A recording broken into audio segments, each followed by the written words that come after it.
ఇప్పటి వరకు చాలా ఆవిర్భావ సభలు జరిగినాయి. దానికంటే ఇది రెండింతలుగా, మూడింతలుగా ఉంటాయి అంటున్నారు. దీనిపై మీ స్పందన? ఇది ఒక వేడుక అండి. బేసిక్‌గా పుష్కరం అంటారు కదా! 12 ఏళ్ళకి ఒకసారి వస్తది పుష్కరం. అలాగే ఇది మా పుష్కర సభ.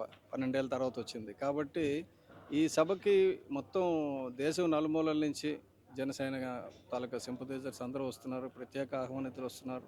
అలాగే ఈవెన్ ట్రైబల్ ఏరియాలో రంపచోడవరం లాంటి ప్లేస్ నుంచి కూడా దాదాపు ఒక 25 బస్సులు వేసుకొని స్వచ్ఛందంగా వాళ్ళందరూ వస్తున్నారు. ఇలాగా చాలా ఎక్కువ మంది తరలొస్తున్నారు. అయితే ఇది కుంభమేళా హరిద్వార్‌లో చూసుంటారు కదా! కుంభమేళా అనేది ఒక ఒక వేదిక మీదకి సరిపోయేది కాదు. ఒక వేదిక సరిపోదు. ఈ వేదిక మా జనానికి సరిపోదు. కాబట్టి ఏమవుతుందంటే మొత్తం ఊరంతా పండుగే. కాకినాడ, పిఠాపురం ఇటు నుంచి అలాగ హైవే వరకు మొత్తం అంతా పండగ వాతావరణం. ఎక్కడ ఎవరిని కలిసినా మనం సాధించాం. జనసేన విజయం అంటే జనసేన అంటే పీపుల్స్ ఆర్మీ. ఇది ప్రజా విజయం.